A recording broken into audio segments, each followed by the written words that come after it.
Welcome back to the Hollis Ever Garden. Many blessings to you all. I just want to come on today to show you guys. This is the soil that we made. Okay, we put it in there with the peat moss or coconut coir. Peat moss is on sale, so I bought peat moss this time. I got coconut coir on the way.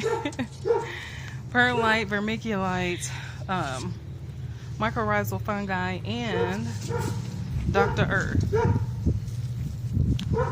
Our soil. Now, I saw this and this was on sale, so I grabbed it. But then you open it and it's molded. I'm not putting that in my raised bin. Both bags, about 2 bags, both bags are molded. You think I'm taking it back? Yes, I am. This is exactly why I make my own soil now, because when we first started out, there was a bag that was on sale at the what store was that? I believe it was Home Depot, orange store, I was saying. And everything we planted in that died.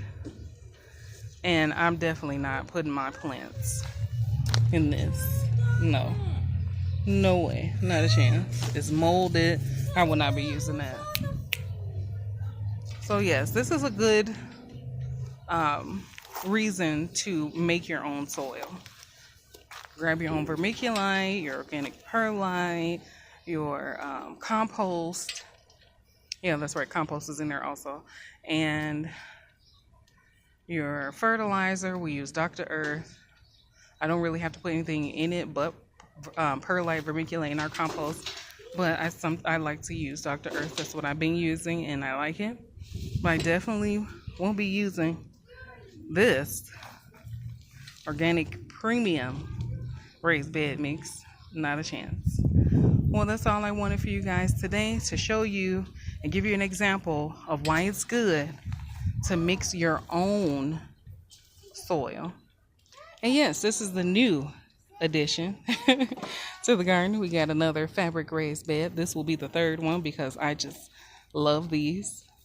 They are a game changer. So yes, guys, mix your own soil. It comes out less expensive than buying those bags, because you have the 2 to 3 cubic feet of the peat moss and you soak it and it expands.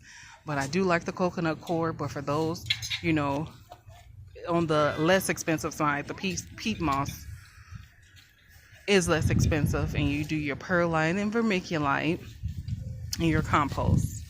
Mix your own soil, guys. Like, share, subscribe, and most importantly, grow.